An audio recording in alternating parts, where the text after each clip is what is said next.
इस्लामाबाद और रावलपिंडी में मूसलाधार बारिश, नशीबी इलाके जेरे आब आ गए, गलियां और सड़कें डूब गई, शहरियों को शदीद मुश्किलात का सामना। लाहौर में 9 मई जलाओ घिराव के मुकदमात, MPA हाफिज फरहत अब्बास और शेख इम्तियाज की दरखास्त से जमानत खारिज। हाफिज फरहत अब्बास अहाता अदालत से फरार, अपनी गाड़ी में बैठकर निकल गए। अमरीकी सियासतदान और सरकारी अफसरान के कत्ल की मुमकिना साजिश के इल्जाम में अमरीकी अदालत ने पाकिस्तानी शहरी आसिफ मर्चेंट पर फर्द जुर्म आयद कर दी। आसिफ मर्चेंट ने किराए के कातिलों के लिए जिस शख्स से राबता किया वो FBI का मुखबर था। अमरीकी महकमा इंसाफ का दावा, आसिफ मर्चेंट का ताल्लुक कराची से है, उसकी 2 बीवियां और बच्चे पाकिस्तान और ईरान में हैं।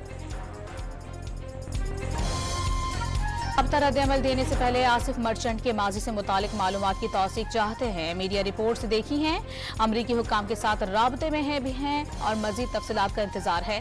तर्जुमान दफ्तर खारजा का रद्द-ए-अमल।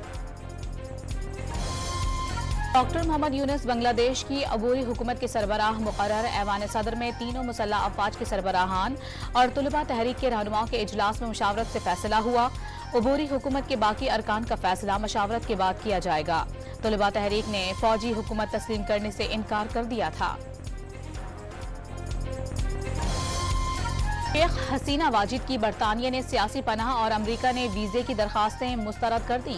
वालदा ने कहीं भी सियासी पनाह की दरखास्त नहीं दी। बेटे का दावा, सियासी पनाह मिलने तक साबिक वजीर आजम को भारत में रहने की इजाजत। भारत ने बांग्लादेश के लिए रेलवे सर्विस और परवाजें मुअत्तल कर दी। सिंध हाई कोर्ट की न्यू बार रूम की कैंटीन में धमाका, बार रूम और कैंटीन की खिड़कियों के शीशे टूट गए। गैस लीकेज के बायस धमाका हुआ। बम डिस्पोजल का अमला तलब।